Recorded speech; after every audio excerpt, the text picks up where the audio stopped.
संवाद लाइव।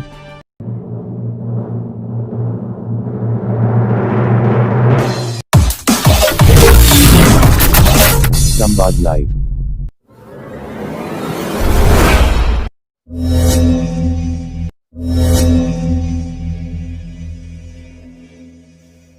स्वागत है आपका मेरे YouTube चैनल संवाद लाइव पर। मेरी इस वीडियो को लाइक करें और चैनल को सब्सक्राइब करें।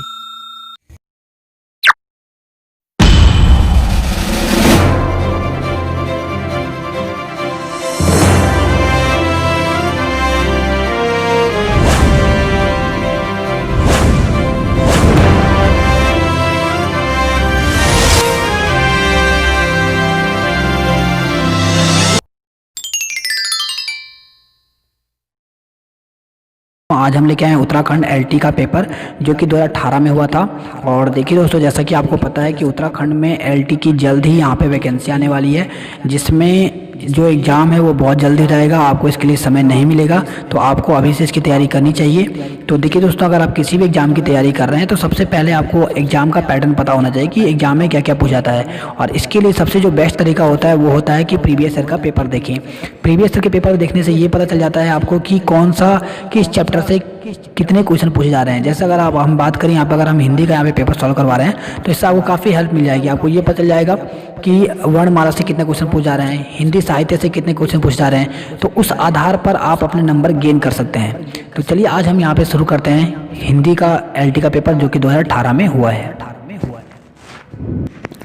तो देखिए दोस्तों, ये हमारे पास हिंदी का एलटी का पेपर है जो कि 2018 में हुआ था। तो चलिए आज हम इसको सॉल्व करते हैं। तो पहला क्वेश्चन है यहाँ पे, ज्ञात से अज्ञात की ओर है एक। तो सबसे पहले तो आपको बता दें कि जो एलटी का जो पेपर होता है इसमें ये जो 100 मार्क्स का पेपर होता है, और इसमें आपको बता दें इसमें जो है 1/4 जो नेगेटिव मार्किंग भी होता है। इसके साथ ही आपको बता दें इसमें जो 30 क्वेश्चन है वो यहाँ पे साइकोलॉजी के आते हैं, और जो 70 क्वेश्चन है वो आपके अपने सब्जेक्ट से आते हैं। तो यहाँ पे हम बात करें जो पहले के आपको जो दिखाई दे रहे हैं, ये 1 से लेकर 30 तक जो क्वेश्चन है ये साइकोलॉजी के हैं, और साइकोलॉजी और इसके साथ हम पेडागोगी के हैं। और इसके अलावा जो 70 क्वेश्चन आएंगे वो आपके हिंदी के होंगे।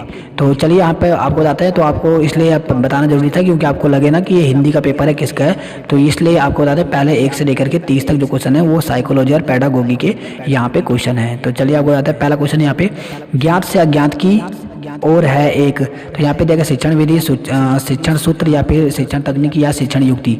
तो ये क्या है, तो ये है शिक्षण सूत्र। तो यहाँ पे जो बी ऑप्शन दिया गया है ये यहाँ पे सही दिया गया है। नेक्स्ट क्वेश्चन है यहाँ पे, शिक्षण व्यू रचना है। तो शिक्षण व्यू जो रचना है ये उद्देश्यों को प्राप्त करने की योजना है। तो यहाँ पे पहला ऑप्शन जो दिया गया है वो यहाँ पे सही दिया गया है। और देखिए दोस्तों, जो भी आपको यहाँ पे आंसर मिलेंगे बिल्कुल ऑथेंटिक मिलेंगे, क्योंकि ये जो आंसर की है ये हम आपको आंसर की वही बता रहे हैं जो कि उत्तराखंड के तरफ से, आयोग की तरफ से जो आंसर की जारी की गई है वही आंसर की आपको बताएंगे। तो बिल्कुल ये हमारे पास वही ऑथेंटिक आंसर की है, तो इसमें कोई भी आपको गलती नहीं मिलेगी। नेक्स्ट क्वेश्चन है यहाँ पे, आयताकार शारीरिक रचना वाले व्यक्ति में पाए जाने वाले व्यक्तित्व गुण होते हैं। तो कौन से गुण होते हैं, तो वो है यहाँ पे जोशीले एवं क्रोधी। तो यहाँ पे सी ऑप्शन जो दिया गया है वो यहाँ पे सही दिया गया है। नेक्स्ट क्वेश्चन यहाँ पे, दल शिक्षण में दल है। तो देखिए दोस्तों, दल शिक्षण में दल क्या है, तो दल शिक्षण में दल है वो अध्यापकों का जो शिक्षण योजना को तैयार कर उसका क्रियान्वयन करता है। तो यहाँ पे ए ऑप्शन सही दिया गया है। नेक्स्ट क्वेश्चन है यहाँ पे, चिंता का वह स्तर जो छात्र को सीखने के लिए तैयार करता है वह है। तो वह क्या कहलाता है, तो वह सामान्य चिंता कहलाता है। तो यहाँ पे सी ऑप्शन जो दिया गया है वो यहाँ पे सही दिया गया है। आगे बढ़ते हैं नेक्स्ट क्वेश्चन की ओर। नेक्स्ट है यहाँ पर, यह सामाजिक वातावरण में आयोजित किया जाने वाला एक निष्ठ उद्देश्यपूर्ण क्रियाकलाप है। यह कथन शिक्षण की किस विधि की ओर संकेत करता है। तो ये जो कथन है ये किसी और संकेत करता है, तो ये करता है प्रोजेक्ट की ओर। तो यहाँ पे डी ऑप्शन जो दिया गया है वो यहाँ पे सही दिया गया है। नेक्स्ट क्वेश्चन यहाँ पे, शिक्षा का अधिकार अधिनियम 2009 में प्रावधान है। तो इसमें क्या प्रावधान है, तो इसमें अगर हम बात करें तो इसमें बताया गया कि निःशुल्क एवं अनिवार्य शिक्षा का अधिकार हो। साथ में यहाँ पे दिया गया कि बालक को शारीरिक एवं मानसिक दंड का निषेध, बाल अधिकारों के संरक्षण की व्यवस्था। तो ये सभी के सभी जो है ये शिक्षा का अधिकार अधिनियम 2009 में कहा गया है। तो यहाँ पे डी ऑप्शन जो दिया गया है उपरोक्त सभी ये यहाँ पे सही दिया गया है। आगे बढ़ते हैं नेक्स्ट क्वेश्चन की ओर। नेक्स्ट यहाँ पे छात्रों को परियोजना कार्य के समय एक शिक्षक को हमेशा ध्यान में रखना चाहिए कि इसका तो यहाँ पे क्या होगा, तो यहाँ पर जो इसका सही आंसर होगा वो होगा यहाँ पे कि प्रयोजन शैक्षिक हो, संबंध वास्तविक जीवन की परिस्थितियों से हो और सीखना क्रिया द्वारा हो। तो यहाँ पे जो हम बात करें डी ऑप्शन जो दिया गया उपरोक्त सभी ये यहाँ पे सही दिया गया है। अब आगे बढ़ते हैं हम नेक्स्ट क्वेश्चन की ओर। नेक्स्ट यहाँ पर सामूहिक शिक्षण करते समय विद्यार्थियों की व्यक्तिगत समस्याओं के समाधान हेतु निम्नलिखित में से आप कौन सी विधि का प्रयोग करेंगे। तो यहाँ पे देखिए भाषण, अभिक्रमित, अनुदेश, अनुवर्ग या फिर प्रदर्शन। तो इसका जो सही आंसर होगा वो है यहाँ पर अनुवर्ग। तो यहाँ पे सी ऑप्शन सही दिया गया है। नेक्स्ट क्वेश्चन यहाँ पे संप्रेषण प्रक्रिया में शिक्षक का व्यवहार शाब्दिक से अशाब्दिक तक हो सकता है। तो यहाँ पे देखिए यह सही है या गलत है या आंशिक रूप सही है या फिर रूप में से कोई नहीं। तो कौन सा आंसर सही होगा, तो इसमें जो सही आंसर है वो है यहाँ पे यह सही है। तो पहला ऑप्शन सही दिया गया है। नेक्स्ट क्वेश्चन है यहाँ पे कक्ष संप्रेषण हेतु सूक्ष्म शिक्षण क्यों आवश्यक है। तो सूक्ष्म शिक्षण क्यों आवश्यक है, तो ये इसलिए क्योंकि विभिन्न कौशलों के विकास के लिए। तो यहाँ पे बी ऑप्शन सही दिया गया है।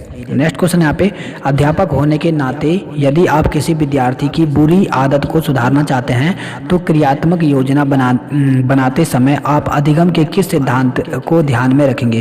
तो देखिए दोस्तों, आपने ये क्रियात्मक अनुसंधान जो होता है ये आपने पढ़ा होगा, तो इसमें आपको पता होना चाहिए कि कौन सा इसी बेस पे क्वेश्चन पूछा गया है। तो ये होगा यहाँ पे कौन सा होगा, तो होगा शास्त्रीय अनुबंध सिद्धांत। तो यहाँ पे सी ऑप्शन जो दिया गया है वो यहाँ पे सही दिया गया है। नेक्स्ट क्वेश्चन यहाँ पे व्यक्तित्व किसी व्यक्ति के व्यवहार का कौन सा पक्ष है।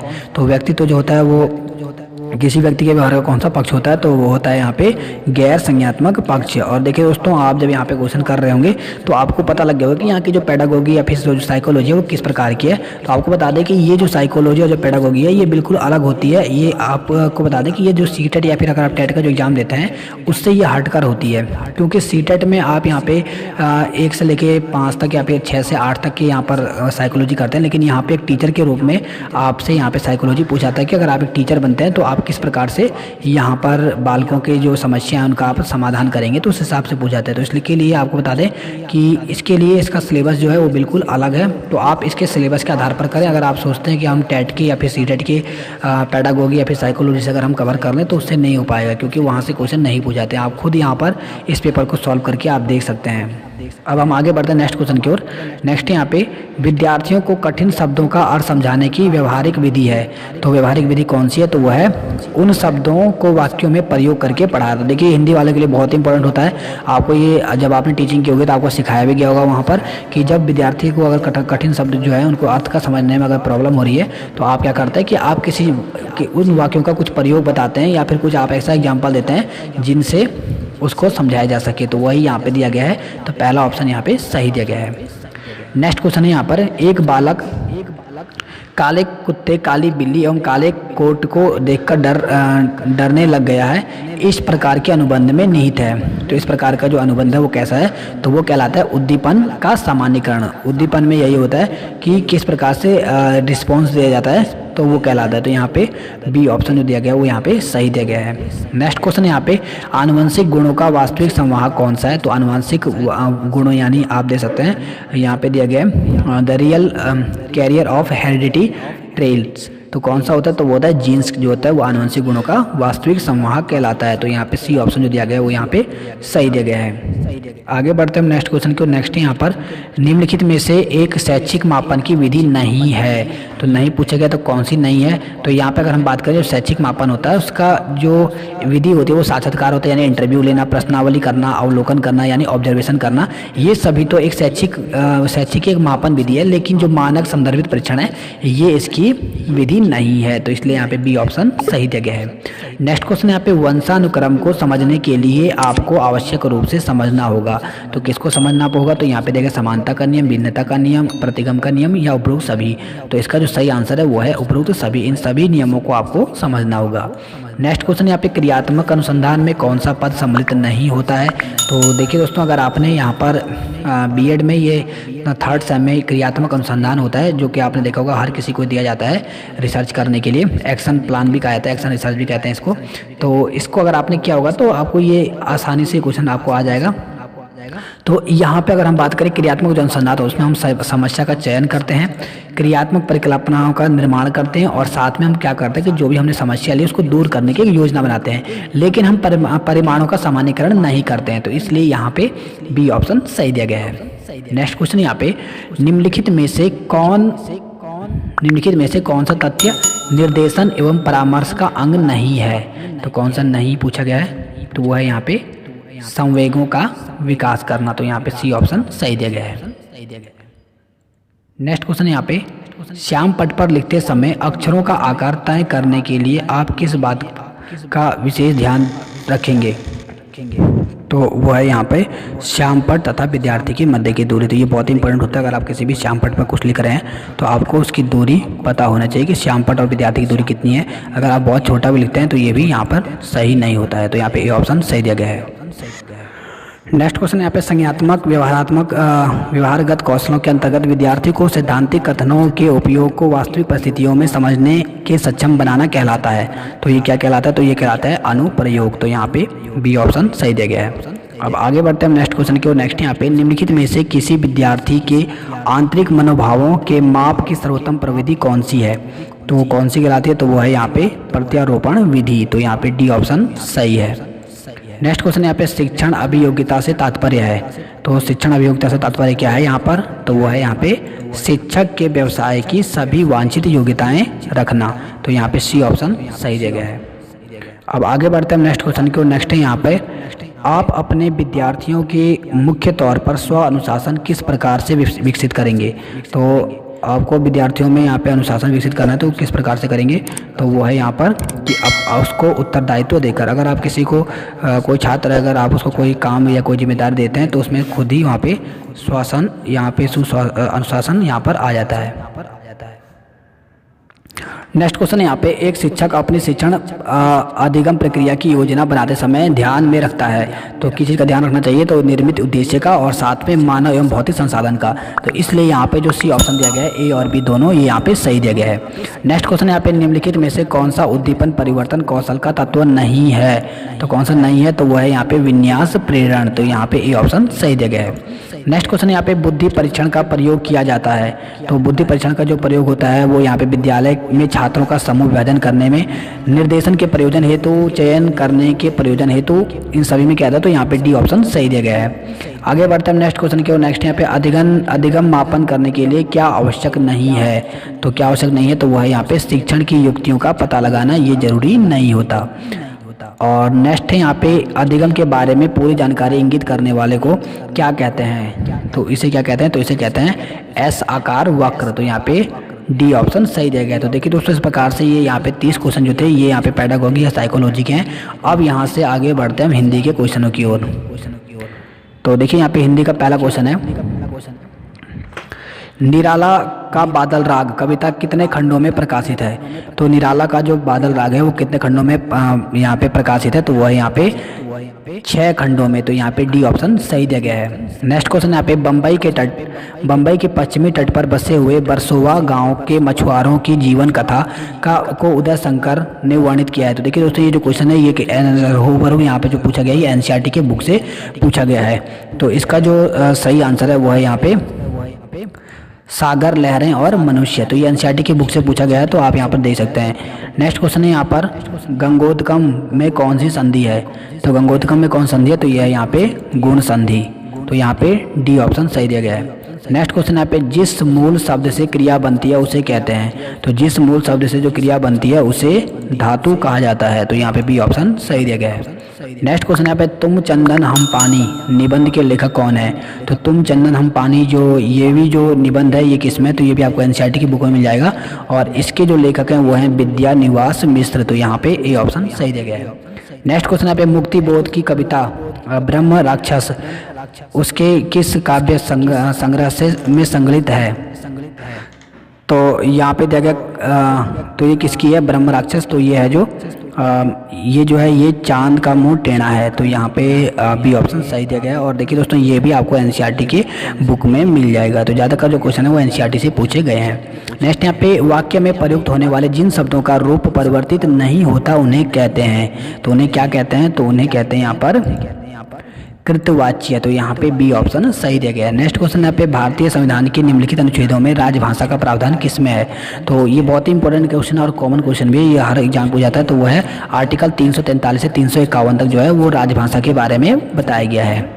तो यहाँ पे डी ऑप्शन सही दिया गया। और देखिए दोस्तों, इसके साथ ही साथ आपको बता दें कि हमने भी हिंदी की अलग से वीडियो बनाई हुई है। आप हमारे प्लेलिस्ट में जाकर अगर आप जाएं तो वहाँ पे आपको ये सब क्वेश्चन वहाँ पे देखने को मिल सकते हैं, और वहाँ पे वो हमारे हैंड रिटन नोट्स हैं, तो आप वहाँ पे जाके अपनी तैयारी कर सकते हैं। नेक्स्ट क्वेश्चन यहाँ पर कोमल किसलय के अंचल में नन्ही कलिका जो छिपती सी यह कमायनी के किस सर्ग से लिया गया है? तो किससे लिया गया है? तो ये लिया गया लज्जा सर्ग से। तो यहाँ पे ए ऑप्शन सही दिया गया है।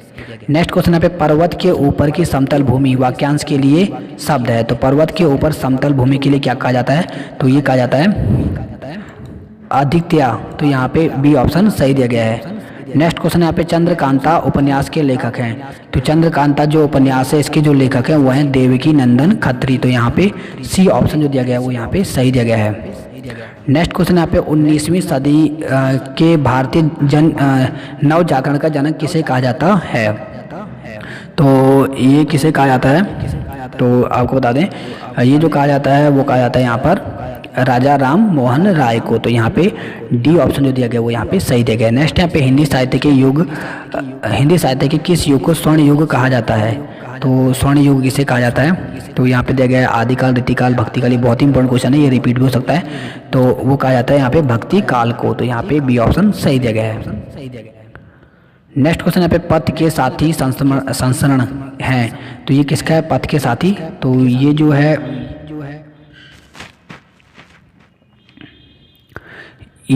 ये किसकी है? तो आपको बता दें कि जो पथ के साथी हैं ये कन्हैया लाल मिश्र की है। तो यहाँ पे सी ऑप्शन जो दिया गया है वो जो यहाँ पे बी ऑप्शन दिया गया है वो यहाँ पे देखिए दोस्तों, इसमें इसका आपको बता दें इसका जो सही आंसर है वो क्या है? तो पथ के जो साथी जो संस्मरण है वो यहाँ पे महादेवी वर्मा का है। तो यहाँ पे सी ऑप्शन जो दिया गया है वो यहाँ पे सही दिया गया है। तो ये जो है ये बिल्कुल ऑथेंटिक आंसर किया, थोड़ा सा यहाँ पर हमसे मिस्टेक हो गई थी आंसर की बताने में, तो इसलिए आपको बता दें कि ये जो बिल्कुल सही आंसर जो है वो है महादेवी वर्मा को।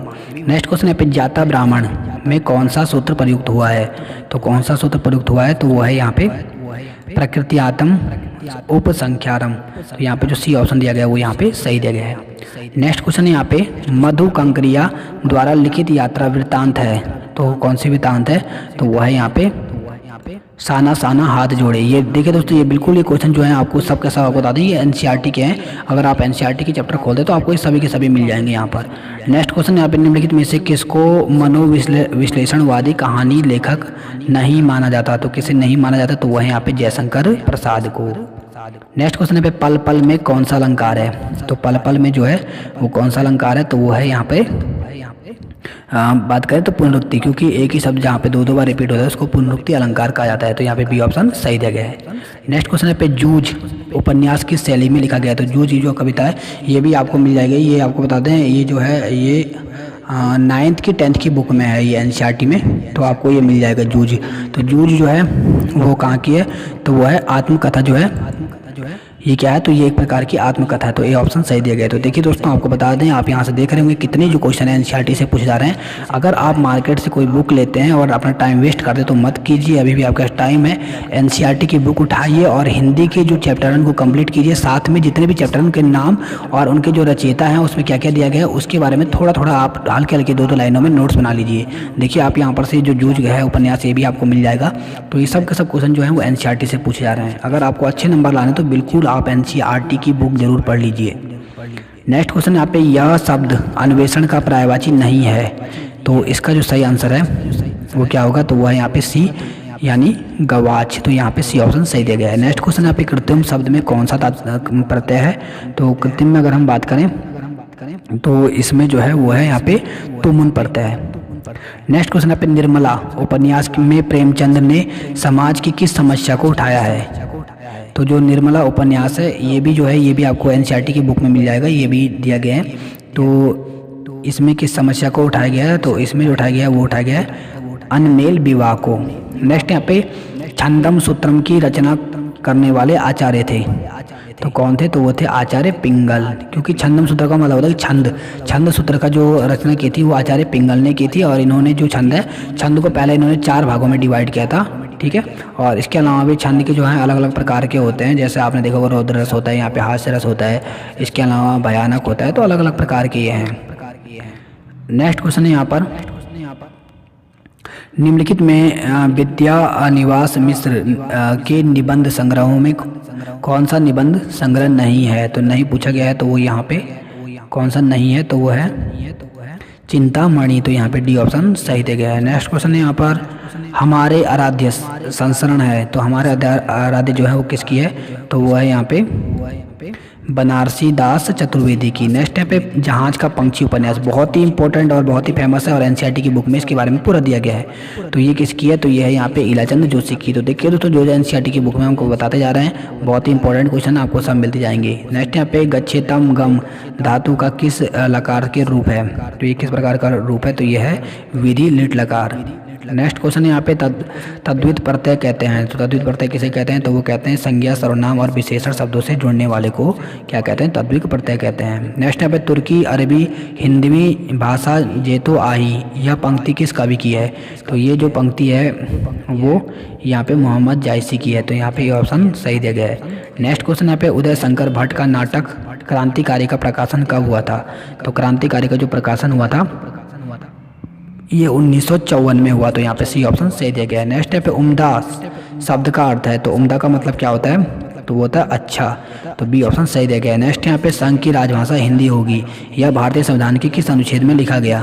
तो ये लिखा गया था 343 के फर्स्ट में। और इसके लिए हमने बहुत ही अच्छी वीडियो बनाई है, आप जा सकते हैं हमारे प्लेलिस्ट में, और वहाँ पे आपको पूरा का पूरा कार्यालयी भाषा जो है इस प्रकार से हमने एक वीडियो बनाई है, तो आप पूरा का पूरा डिटेल में जान सकते हैं कि किसको हिंदी का वरदान कहा गया, किसको अभिशाप कहा गया, पूरी की पूरी वीडियो बनाई है। तो प्लेलिस्ट में जाकर के आप हमारी वीडियो देख सकते हैं, जो आपके एलटी के एग्जाम के लिए बहुत ही इंपॉर्टेंट होंगी। नेक्स्ट आप यत शब्द का पुल्लिंग तृतीय बहुवचन का रूप क्या होगा? तो यत जो शब्द है इसका पुल्लिंग जो तृतीय बहुवचन का जो रूप होगा वो क्या होगा यहाँ पे? तो वो होगा यहाँ पे डी जो दिया गया है ये। तो यहाँ पे डी ऑप्शन सही दिया गया है। नेक्स्ट क्वेश्चन है यहाँ पे, विद्या सुंदर तथा मुद्रा राक्षस किसके द्वारा लिखित नाटक है?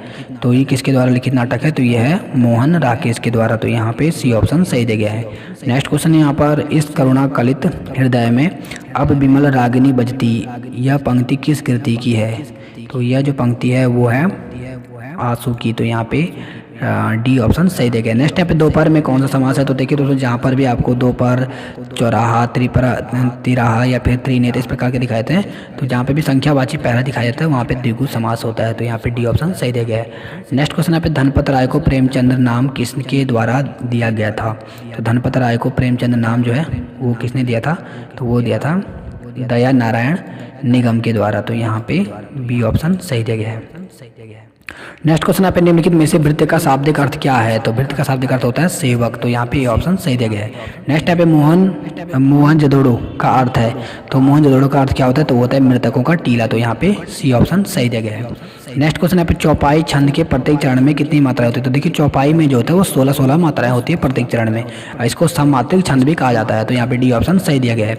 नेक्स्ट यहाँ पे छद्राणा कृष्ट पट के योग सूत्रम प्रयुक्तम, तो कौन सा है? तो यहाँ पे है यत निर्धारणम। तो यहाँ पे पहला ऑप्शन सही दिया गया है। नेक्स्ट क्वेश्चन है वर्णमाला से, और आपको वर्णमाला बिल्कुल पढ़ लेनी चाहिए, वर्णमाला भी हमने डाला हुआ है वीडियो, यहाँ से क्वेश्चन पूछ जाते हैं, तो एलटी के लिए आप हमारी वीडियो जरूर देख लें। तो यहाँ पे अघोष व्यंजन है, तो अघोष व्यंजन देखिए यहाँ पे क छ जो है वो क्या है? अघोष है। तो यहाँ पे ये ऑप्शन सही दिया गया। तो देखिए दोस्तों, आपको बता दें कि हमारे जो स्टोरी एजुकेशन विद आशीष का जो आप बता दें कि जो प्लेलिस्ट है वहाँ पे हमने इसकी एक बहुत ही इजी सी ट्रिक बनाई हुई है। अगर आप एक बार इसको वर्णमाला से यहाँ पढ़ लेते हैं तो आपके कभी भी वर्णमाला से हम बता दें कि कभी भी आपकी गलती नहीं हो सकती। तो एक बार आप जरूर जाएँ हमारे प्लेलिस्ट में, और हिंदी का आप जरूर इस वीडियो को देख लें। नेक्स्ट क्वेश्चन है यहाँ पे देव प्लस आगमन, देवागमन में कौन सी संधि है? तो इसमें कौन संधि है? तो इसमें है दीर्घ संधि। तो यहाँ पे ये ऑप्शन सही दिया गया है। देखिए जहाँ पर भी आ आए बड़ी या बड़ा हुआ है तो वहाँ पे हमेशा क्या होता है? दीर्घ संधि होती है। और वृद्धि संधि की बात करें तो जहाँ पर भी अगर आपको एक मात्रा ऊपर दिखाई दे, किसी में भी कोई भी शब्द में अगर एक मात्रा दिखाई देती है ऊपर, तो वहाँ वृद्धि होती है। और जहाँ पे ऊपर आपको दो मात्राएं दिखाई दे वहाँ पर होती है आपकी क्या? गुण संधि। जैसे सदैव पूछा जाए तो सदैव में देखिए यहाँ पे कैसे होते हैं? सदैव इस प्रकार से लिखा जाता है। तो जब दो मात्राएं होती है तो उसमें होता है सॉरी, जो जब इसमें अगर हम बात करें, जैसे अगर यहाँ पे सदैव में होगा तो उसमें कौन सी होगी, तो उसमें वृद्धि संधि। देखिए गुण संधि में यहाँ पे हम थोड़ा सा मिस्टेक बता दिया आपको।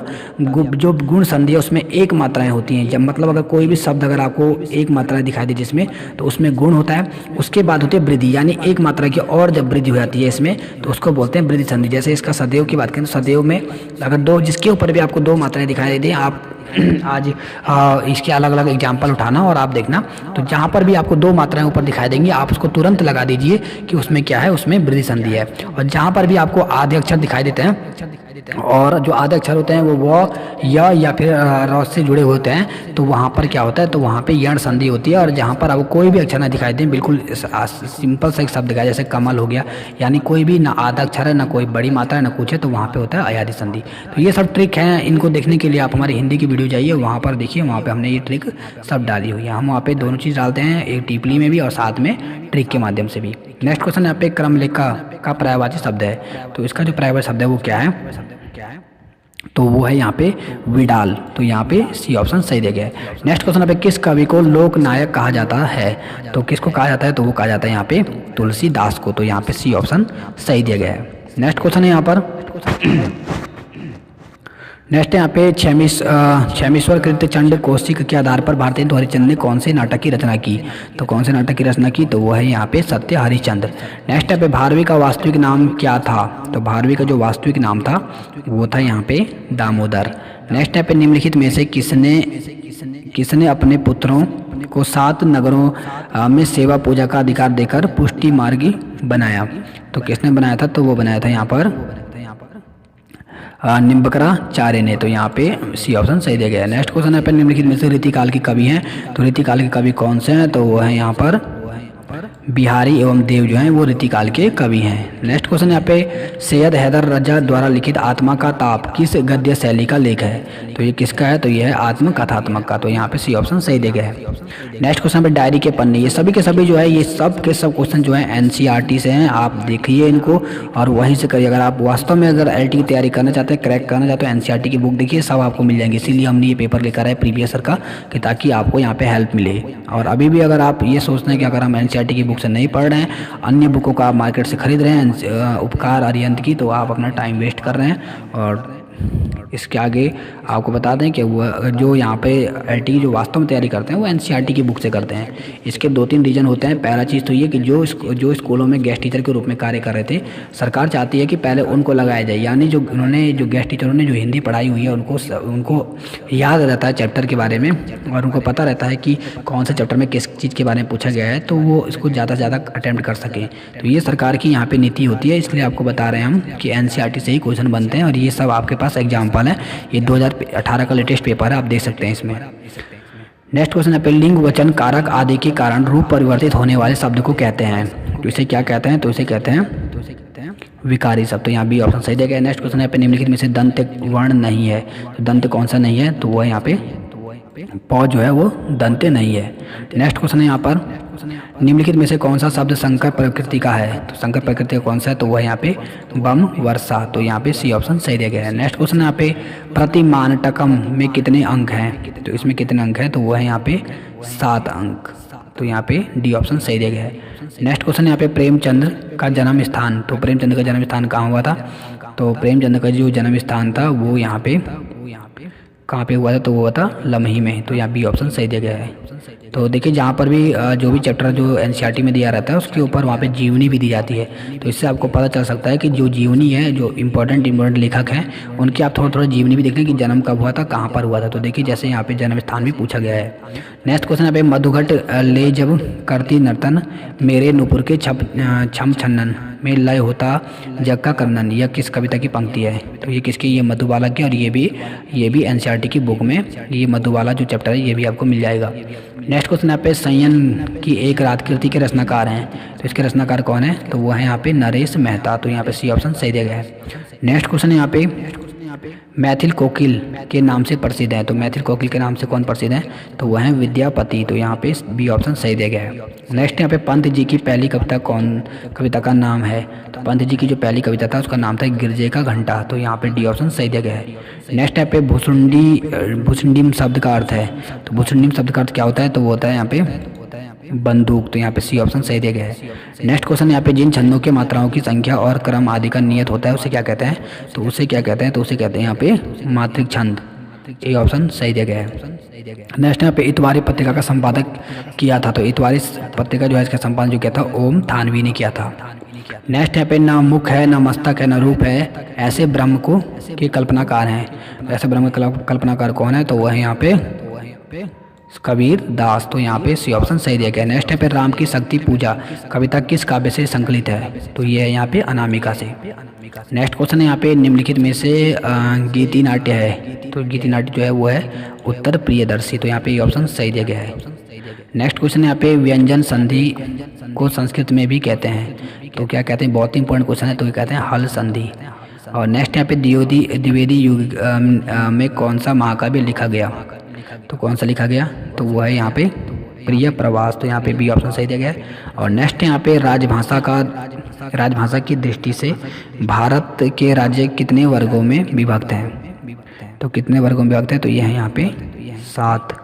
और इसके बाद जो लास्ट क्वेश्चन है ये बहुत ही इंपॉर्टेंट क्वेश्चन, इसको आप नोट कर लें कि राजभाषा की दृष्टि से भारत में कितने राज्यों में को वर्गीकृत किया गया था, 7 राज्यों में। और लास्ट क्वेश्चन है पे राउत शंकरदयाल ने आदिकाल को किस नाम में अभिहित किया है, तो किसमें क्या है, तो वो क्या है सिद्ध सामंत काल। तो देखिए दोस्तों, इस प्रकार से आज हमने आपको एलटी का पेपर सॉल्व करवाया। आपको हमारी वीडियो कैसी लगी, इसके साथ ही अगर आपने अभी तक हमारे चैनल को लाइक सब्सक्राइब नहीं किया तो प्लीज़ कर लीजिए, ताकि आपको एलटी से जुड़े सभी की सभी इन्फॉर्मेशन देते रहेंगे, साथ में आपको नोट्स भी यहाँ पे प्रोवाइड करवाते रहेंगे। तो इस प्रकार दोस्तों आपने धैर्यपूर्वक हिंदी साहित्य का महत्वपूर्ण अंग उत्तराखंड एलटी परीक्षा 2020-21 के अंतर्गत गत परीक्षा के प्रश्नों को देखा, पढ़ा और समझा। आपको जरूर पसंद आया होगा।